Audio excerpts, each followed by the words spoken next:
नमस्कार प्यारे बच्चों। आज हमारी 5वीं क्लास है। इसमें आज हम एलसीएम एचसीएफ का पार्ट 5वां है और कैलेंडर का टॉपिक हमारा कंप्लीट हो चुका है। आज रीजनिंग का जो नया टॉपिक है क्लॉकवाइज यानी कि घड़ी से संबंधित हम एंगल कैसे निकालते हैं, दो सुइयों के मध्य कितने डिग्री का कोण बना, तो इससे रिलेटेड आज हम क्वेश्चंस का अध्ययन करेंगे।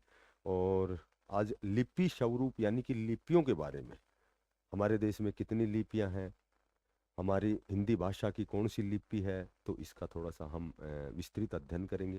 देखो एलसीएम एचसीएफ में जो लगभग लास्ट क्लास है हमारी, तो इसमें एक तो इस तरह के क्वेश्चन आते हैं कि तीन अंकों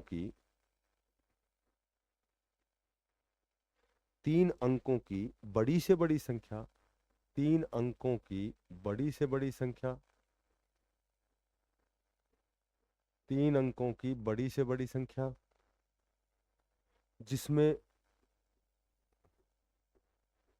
जिसमें 3, 12, 24, 36 से पूर्णतः विभाजित हो, से पूर्णतः विभाजित हो,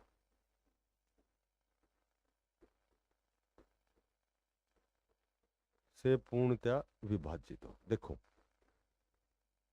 तीन अंकों की बड़ी से बड़ी संख्या जो 3, 12, 24, 36 से पूर्णतः विभाजित हो। अच्छा, ऐसे क्वेश्चन में हमें ऑप्शन मिलेंगे, जैसे 984 हो गया, ठीक है, 984 हो गया, जैसे 936 हो गया, सी ऑप्शन 900 हो गया, और उसके बाद में जो डी ऑप्शन 924 हो गया। अब चूंकि मैंने तुम्हें बताया था कि ऐसा कोई क्वेश्चन 3 अंकों की, 4 अंकों की, 5 अंकों की, तो हम क्या करेंगे, सब मैंने बताया था सबसे बड़ी संख्या लेनी है आपको। सबसे बड़ी संख्या ये ले ली हमने 36। तो 36 के जब फैक्टर बनाएंगे, 36 के जब फैक्टर बनाएंगे तो 9 चौका 36, तो हमेशा फैक्टर में 9 जरूर शामिल करना है तुम्हें। और यदि बाय द वे 9 ही शामिल ना हो, 9 ही शामिल ना हो, तो फिर 6 या 4 शामिल करेंगे। अब यहाँ 36 के फैक्टर बनाए, 9 चौका 36, तो तुम्हें अब चारों का एलसीएम लेकर के भाग नहीं देना। तुम्हें क्या करना है, तुम्हें बड़ी संख्या के फैक्टर बना के जो बड़ा फैक्टर है उसका भाग देना है ऑप्शन 4 ऑप्शन में। लेकिन वो 3 अंकों की बड़ी संख्या होनी चाहिए। अब इसमें भाग देंगे 9 एकम 9, नहीं जाता 84 में, तो ये ऑप्शन हमारा गलत है। 9 एकम 9, 9 चौका 36, इसमें 9 का भाग जाता है। 9 एकम 9 इसमें भाग जाता है, 9 एकम 9 इसमें भी नहीं जाता। तो ऑप्शन या तो ये करेक्ट है या ये करेक्ट है। लेकिन 3 अंकों की कौन सी संख्या होनी चाहिए, बड़ी, तो इसमें बड़ी कौन सी है, 936, तो हमारा आंसर ये करेक्ट हो गया। 3 अंकों की बड़ी संख्या जिसमें 9 का पूरा भाग जाए, मोटी बात यह। या फिर इसका दूसरा तरीका है कि इन चारों का एलसीएम निकालेंगे, एक संख्या बनेगी, उस संख्या का ऑप्शन में भाग देख के देखेंगे। तो सबसे बेस्ट तरीका है बड़ी संख्या के फैक्टर बनाओ और जो बड़ा पार्ट हो उसका भाग देख के देखो, इससे समय बच जाएगा तुम्हारा। जैसे मैं कहूं,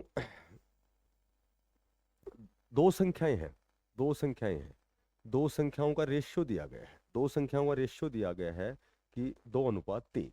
ये दो संख्याओं का अनुपात है, दो संख्याओं का अनुपात है।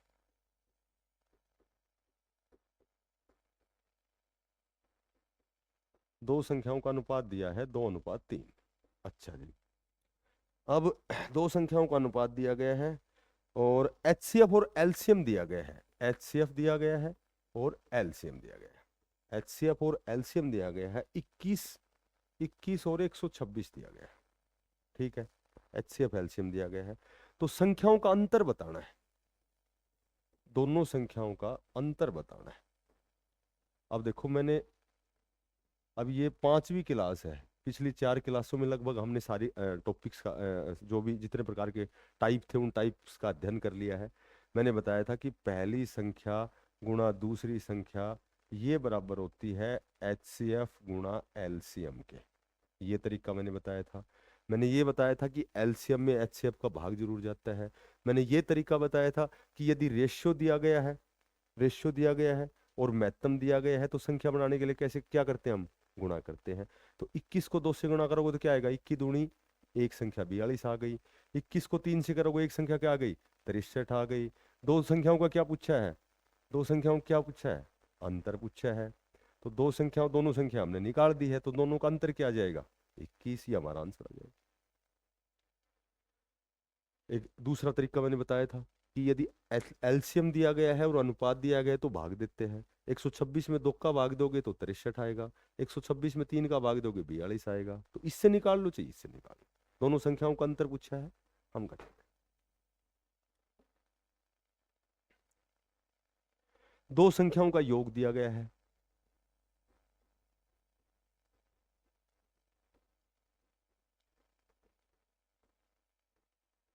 दो संख्याओं का योग दिया गया है, दो संख्याओं का योग दिया गया है 21।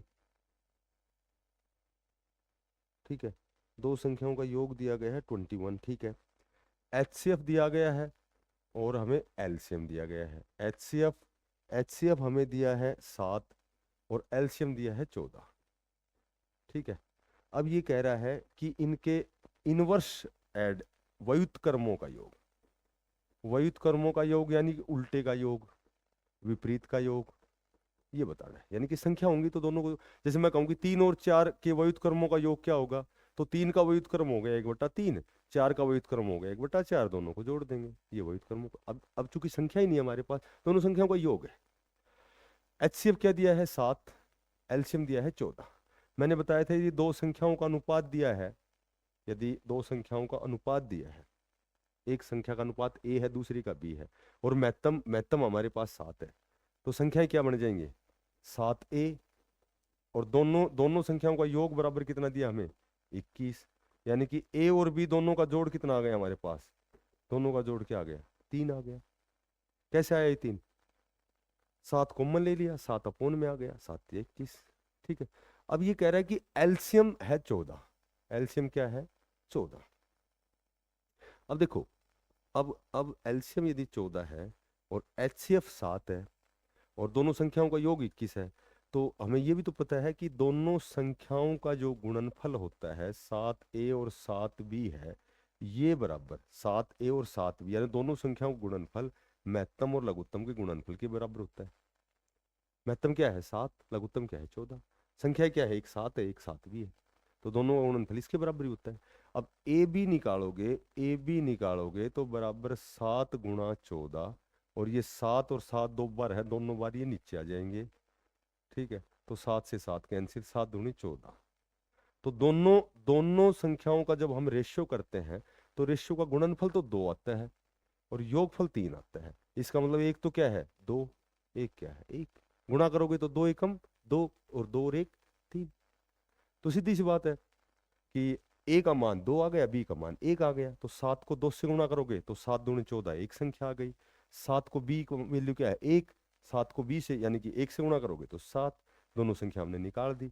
अब इसके व्युत्क्रमों का योग कैसे निकालेंगे, 14 का व्युत्क्रम क्या हो गया 1/14, और इसका क्या हो गया 1/7, दोनों का योग यानी कि 14 यानी कि 1 यानी कि 2, यानी कि व्युत्क्रमों का योग हमें ऑप्शन क्या मिलेगा 3/14। तो यहाँ ए और बी 3 है ना, तो एक 2 है एक 1 है। क्यों, ये कैसे पता लग गया हमें, ये ऐसा पता लग गया कि दोनों का जोड़ 3 कब होगा, या तो ये 2 है या 1 है, या ये 2 है या ये 1 है। ठीक है, या तो ये 2 है और ये 1 है तो 2 और 1 3 हो गया, या ये 2 है या ये 1 जब 3 होगा, बाकी तो कोई कंडीशन नहीं है 3 की। ठीक है, तो ए और बी का हमने जो अनुपात मानना था इसकी वैल्यू 2 आ गई, इसकी 1 आ गई, तो 7 महत्तम है, 7 को 2 से गुणा करोगे 14, 7 को 1 से करोगे 7, एक संख्या 14 एक संख्या 7। ठीक, दो संख्याएं हैं और ये दो संख्याएं हैं, ये संख्याएं 3:4 के अनुपात में है। ठीक है, उनके महत्तम और लघुत्तम का गुणनफल एचसीएफ और जो एलसीएम है, महत्तम और लघुत्तम का जो गुणनफल है ये बराबर 2028 है। महत्तम और लघुत्तम का गुणनफल 2028 है।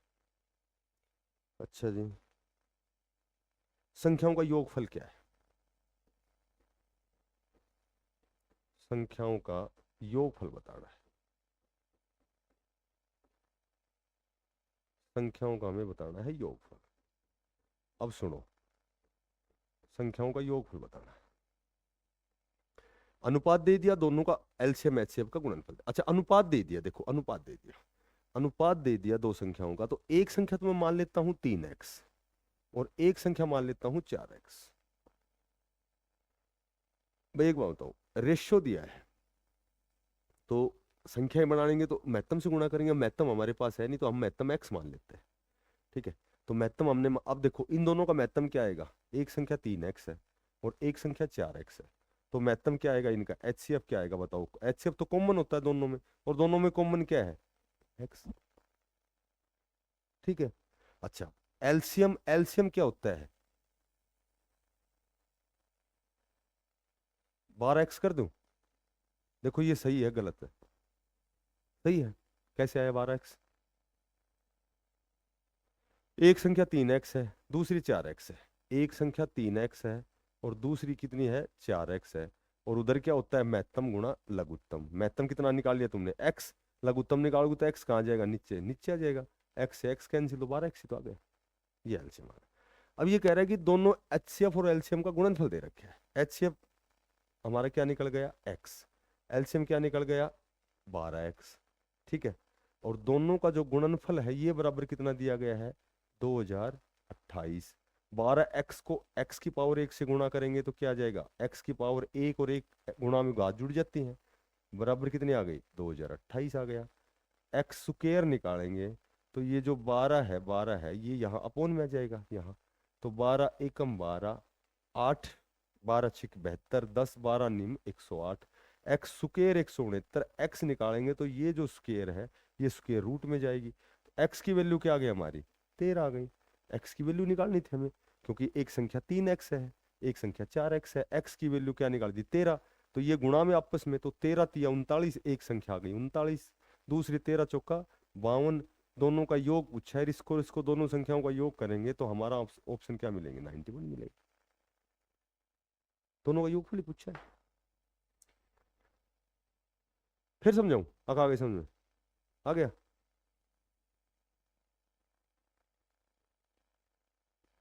एक संख्या 3x एक संख्या 4x। अब 3x 4x संख्याओं से पहले महत्तम निकालो फिर लघुत्तम निकालो। क्यों निकालो, क्योंकि दोनों एल से लघुत्तम महत्तम का गुणनफल दे रखे हैं, तो इन दोनों संख्याओं से हमने लघुत्तम निकाल दिया महत्तम निकाल दिया, दोनों का गुणनफल बराबर रख दिया 2028 के। यहां से x की वैल्यू 13, वापस गुणा करोगे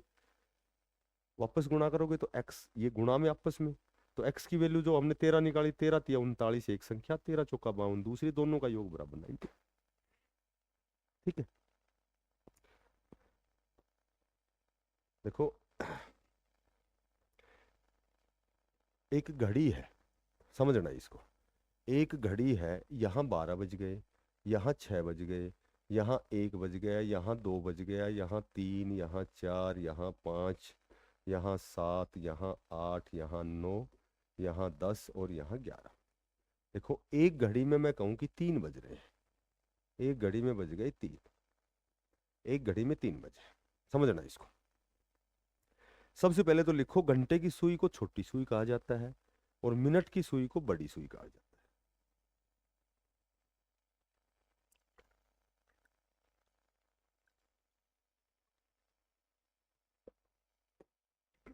घंटे की सुई को छोटी सुई कहा जाता है और मिनट की सुई को बड़ी सुई कहा जाता है। अच्छा सुनो, एक घंटे में 60 मिनट होती हैं। अब देखो एक घंटे में होती हैं 60 मिनट और एक घंटे में 60 मिनट होती हैं, तो 60 मिनट बाद ये जो घंटे की सुई है ये तो 4 पे आएगी, लेकिन मिनट की सुई 60 मिनट बाद में ये यहाँ घूम जाएगी, पूरी घूम जाएगी। 60 मिनट बाद मिनट की जो सुई है, मिनट की सुई जो है ये पूरे इस वर्ताकार जो आकृति है इसमें, यानी घड़ी की आकृति में, यहाँ ये यहाँ से यहाँ यहाँ यहाँ यहाँ यहाँ जाएगी, तो टोटल कोण 360 डिग्री का होता है। तो मिनट की सुई 60 मिनट बाद मिनट की सुई 360 डिग्री का कोण बनाती है। एक मिनट में मिनट की सुई 6 डिग्री का कोण बनाएगी। कैसे बनाएगी कि 360 ये 60 अपोन में आएगा तो 6 छंगा 36, 6 डिग्री कोण बनाएगी। लेकिन 60 मिनट बाद, लेकिन 60 मिनट बाद, लेकिन 60 मिनट बाद, देखो 60 मिनट बाद यानी कि एक घंटे बाद ये घंटे की सुई 3 से 4 पे आएगी, तो ये टोटल इसमें 12 खाने हैं। देखो 1 2 3 4, ये 12 टोटल 12 खाने हैं। और ये टोटल जो एंगल 360 का बनता है। और एक घड़ी में 12 जो कॉलम होते हैं, तो एक कॉलम 30 डिग्री का होता है। ये भी 30 है, ये 30 है, ये 30 है, ये 30 है, ये 30 है। तो 60 मिनट बाद ये घंटे की सुई 3 से 4 पे आएगी, तो ये 30 डिग्री घूम गई, यहाँ से आएगी 60 मिनट में, यानी 1 घंटा होगा तो ये घंटे की सुई 3 से 4 पे आएगी। तो 60 मिनट बाद जो घंटे की सुई है, ये मात्र 30 डिग्री का कोण बनाती है। 1 मिनट में कितना बनाएगी है? ये 1 मिनट में बनाएगी 30/60, यानी कि ये बनाएगी 1/2 डिग्री कोण बनाएगी। कितने डिग्री बनाएगी? 1/2 डिग्री। तो ये बात लिखो, छोटी सुई घंटे की सुई को कहा जाता है, बड़ी सुई मिनट की सुई को कहा जाता है।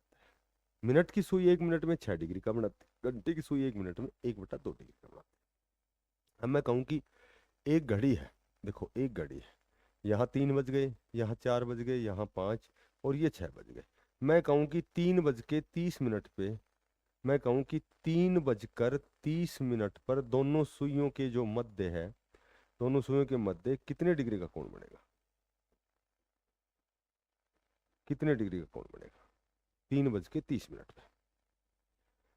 तो इसको कैसे करेंगे? अब 3:30 का मतलब मैंने बताया था, ये प्रत्येक खाना है, ये 30 डिग्री का है। 30 हो गया, 30 दूनी 60 हो गया, 30 90, यानी कि 90 डिग्री का कोण हो गया 3:30 पे।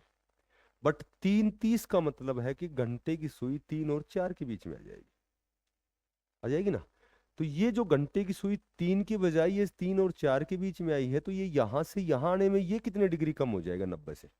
तो सीधी सी बात है 3:30, यानी कि घंटे की सुई तो 1 मिनट में 1/2 डिग्री का कोण बनाती है, 1/2 डिग्री का बनाती है। तो 30 मिनट में 15 डिग्री का बनाएगी। तो ये घंटे की सुई यहां से यहां आने में 15 डिग्री कम हो जाएगा। तो 15 डिग्री कम हो जाएगा, तो 3:30 पर दोनों सुइयों के मध्य 75 डिग्री का कोण। जब भी कोण निकालना हो, बगैर टाइम खराब करे कोण निकालना हो, क्योंकि डायग्राम बनाएंगे तो इसमें समय ज्यादा लगेगा। कोण निकालने के लिए सीधा तुम्हें ध्यान रखना है कि मिनट गुणा 11/2 और माइनस घंटा गुणा 30, घंटा गुणा 30, मिनट गुणा 11/2 माइनस घंटा गुणा 30, मिनट गुणा 11/2 माइनस घंटा गुणा 30। अब ये 30 नहीं है। हर कोई भी कोण किसी के मध्य कोण निकालना हो तो ये 30 हर सूत्र में लगेगा। जैसे मैं कहूं कि 8:20 पर कितने डिग्री का कोण है, ठीक है, तो मिनट की जगह लिखेंगे 20 गुणा 11/2 और माइनस घंटा की जगह लिखेंगे 8 और गुणा 30। अब ये कट जाएगा 10 से, 11 दाई कितना हो गया 110, माइनस 8 तिया 24 240। अब देखो 110 छोटा है, 240 बड़ा है, तो ये तो जाहिर सी बात है माइनस का आएगा 130। तो जब भी ऐसी कंडीशन आए, जब भी ऐसी कंडीशन आए कि आगे छोटी संख्या हो इस सूत्र के लगाने के बाद और पीछे बड़ी संख्या हो, तो माइनस की संख्या है, तो माइनस 130 हमें ऑप्शन नहीं मिलेगा, कोण माइनस का नहीं बनता है। या तो माइनस हटाना है, या फिर माइनस का यदि कोण आता है तो तुम्हें इसको 360 में से घटाना है, तो तुम्हें ऑप्शन मिलेगा 230 डिग्री। जब भी माइनस की संख्या आए तो उसको 360 में से घटाना है। और बाय द वे 360 में ना, और मान लो 360 में घटाने के बाद ये 230 ऑप्शन ना मिले तो क्या करोगे? तो तुम्हें ऑप्शन मिलेगा 130 डिग्री। फिर ये माइनस तुम्हारे लिए इस माइनस का कोई औचित्य नहीं है। या तो माइनस का मिलेगा तो माइनस हटाना है, और यदि माइनस का ये 130 ऑप्शन में ना मिले तो तुम्हें 230 मिलेगा, तो इसका मतलब इसको 360 में से घटाया गया। एक एक 12 और 1 के बीच में जब भी कोई एंगल निकालना हो, 12 और 1 के बीच में जब भी एंगल निकालना हो, 12 और 1 के बीच में ध्यान रखना, 12 और 1 के बीच में जब भी एंगल निकालना हो, ये मैं कहूं कि 12:20 पर कितने डिग्री का, 12:10 पर, यानी कि 12:01 से 12:59 तक तुम्हें कोई भी समय दिया गया हो और एंगल बताना हो, तो तुम्हारा जो सूत्र रहेगा वो सिर्फ रहेगा मिनट गुणा 11/2, बस ये सूत्र रहेगा।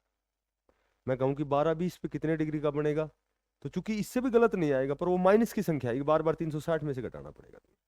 तो इसका मतलब घंटे के स्थान पर 0 हो जाता है 12 और 1 के बीच में। तो 12-20 पे पूछा जाए तो मिनट की जगह केवल 20 लिखोगे और गुणा 11/2, तुम्हारा जो आंसर है वो रहेगा 110 डिग्री। तुम्हारा आंसर रहेगा 110 डिग्री। 12-10 पर कहूं तो 10 गुणा 11/2, यानी कि सूत्र तो यही रहेगा, लेकिन घंटे के स्थान पर 0 होने से और ये 0 हो जाएगा पूरा, तो सिर्फ सूत्र यही बच जाएगा, मिनट गुणा 11/2। मैंने 4 बातें बताई है। कौन निकालोगे? इस सूत्र से निकालोगे। यदि माइनस की संख्या आती है तो या तो माइनस हटाओ या 360 में से घटाओ। उसके बाद जो बात बताई है 12 और 1 के बीच में जब भी एंगल निकालना हो तो तुम्हें क्या करना है, मिनट गुणा 11/2। और लास्ट बात यह है कि जब भी दोनों सुइयां एक ही संख्या पर हो, एक हालांकि एक पर तो नहीं होती है, लेकिन हम समझ सकते हैं कि 1-5 जब बोलेंगे जब घंटे की सुई 1 बजा रही है, और 5 मिनट का मतलब है मिनट की सुई भी 1 पर ही है। हालांकि घंटे की सुई जो मिनट चलेंगी घंटे की सुई आगे निकलती जाएगी। मैं कहूँ कि 2:10 पे दोनों सुई 2 पर ही है। मैं कहूँ कि 9:45 पर दोनों सुई 9 पर ही है। मैं कहूँ कि 11:55 पे दोनों सुई 11 पर ही है। मोटी बात यह है कि जब भी दोनों सुइयां ऐसा लगे कि दोनों सुई एक ही संख्या पर हो, 9:45 का मतलब चूंकि घंटे की सुई तो 10 आधे से भी अधिक, यानी कि 10 के नजदीक पहुंच जाएगी, और 45 मिनट कब होंगी जब मिनट की सुई 9 पे होंगी, तो 9:45 ये आइडिया लग गया कि दोनों सुई एक ही संख्या पर है। तो केवल तुम्हें जो मिनट दी गई है, जो भी मिनट दी गई है उसका अद्दा करना है, तो बस 9:45 पे कितने डिग्री का कोण बनेगा, तो 45 का अद्दा करोगे, तुम्हारा आंसर रहेगा 22.5 डिग्री। हालांकि हालांकि ये सूत्र भी सही आएगा, इससे भी गलत, लेकिन टाइम ज्यादा लगेगा इससे। सूत्र तो ये इससे भी निकलेगा, क्योंकि सूत्र ये तो पार्टिकुलर, ये तो बिल्कुल करेक्ट सूत्र है, लेकिन टाइम बचाने के लिए जब भी दोनों सुइयां एक ही संख्या पर हो तो तुम्हें मिनट का अद्दा कर लेना है। 1:05 पे 2.5 डिग्री बोल देना है, 8:40 पे 20 डिग्री बोल देना। ठीक है। देखो, लिपि, किसी भाषा के लिखने के ढंग को लिपि कहते हैं। किसी भाषा के लिखने के ढंग को लिपि कहते हैं। सबसे पहले तो इधर भाषाएं लिखो और इधर लिपियां। किस भाषा की कौन सी लिपि है? यदि मैं बात करूं हिंदी और संस्कृत की, हिंदी और संस्कृत की भाषा की लिपि कौन सी है, तो तुम्हें देवनागरी बतानी है। उसके बाद उर्दू और फारसी की पूछी जाए तो उर्दू और फारसी की जो लिपि है वो आएगी फारसी। उसके बाद अरबी की लिपि पूछी जाए तो तुम्हें अरबी बतानी है। उसके बाद में पंजाबी की लिपि पूछी जाए तो तुम्हें गुरुमुखी कहना है। और उसके बाद अंग्रेजी की लिपि पूछी जाए तो क्या कहना है? रोमन।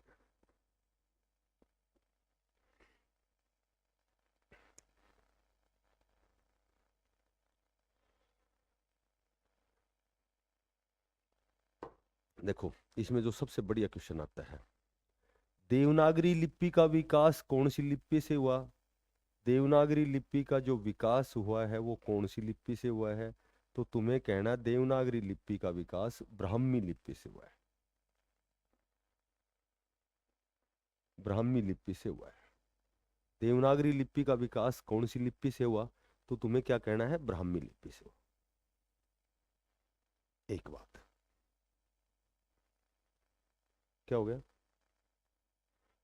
ठीक है। अच्छा, यदि पूछा जाए सबसे प्राचीन लिपि कौन सी है, सबसे प्राचीन लिपि पूछा जाए तो तुम्हें कहना है ब्राह्मी लिपि है।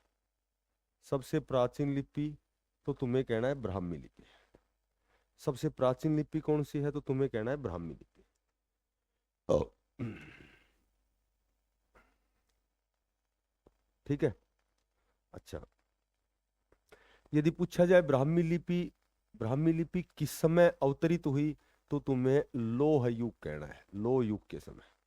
अभी इसमें जो समय सीमा है उसमें तो मतभेद चलते हैं, कोई 3000 ईस्वी पूर्व, कोई कभी कोई कुछ बताता है, तो अलग अलग बुक्स में अलग अलग ये मतभेद चलते हैं। लेकिन जो लोह युग शुरू हुआ था उस समय ब्राह्मी लिपि का विकास हुआ था।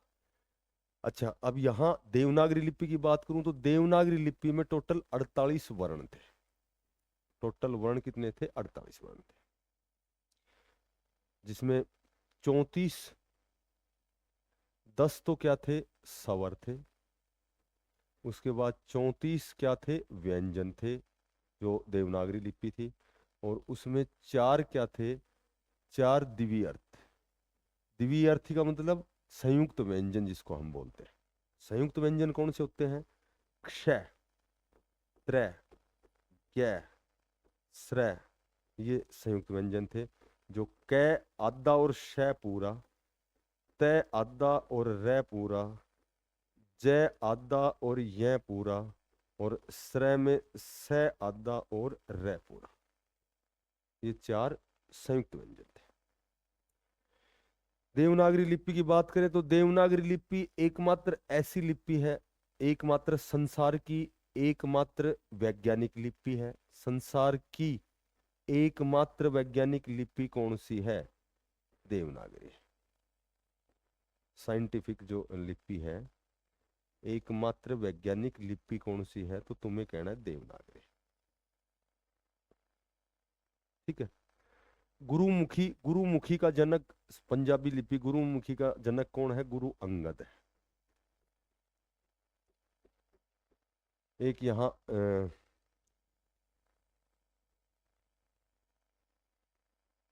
एक और क्वेश्चन है, लिपि का जनक कौन है? तो पैगंबर मूसा, इसके जनक है पैगंबर मूसा, लिपि के जनक।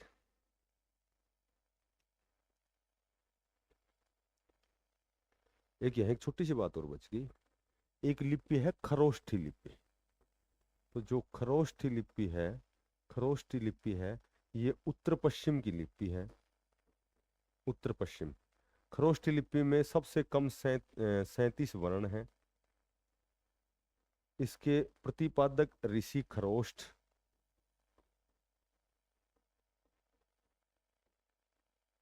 ऋषि खरोष्ठ। हमारी जो लिपि देवनागरी है, हमारी जो लिपि देवनागरी है, ये देवनागरी बाएं से दाएं लिखी जाती है। ठीक है। और जो ये खरोष्ठी लिपि है, ये दाएं से बाएं लिखी जाती, उल्टी, दाएं से बाएं लिखी जाती है। एक क्वेश्चन आया था, हालांकि थोड़ा सा बड़ा लेवल के एग्जाम में आया था, कि जो बौद्ध ग्रंथ हैं वो कौन सी लिपि में लिखे गए हैं? ज्यादातर जो बौद्ध ग्रंथ हैं, महात्मा बुद्ध ने जो बौद्ध ग्रंथ लिखे हैं, तो बौद्ध ग्रंथ हैं ये खरोष्ठी लिपि में लिखे गए। खरोष्ठी लिपि का दूसरा नाम क्या है? तो गांधारी लिपि है।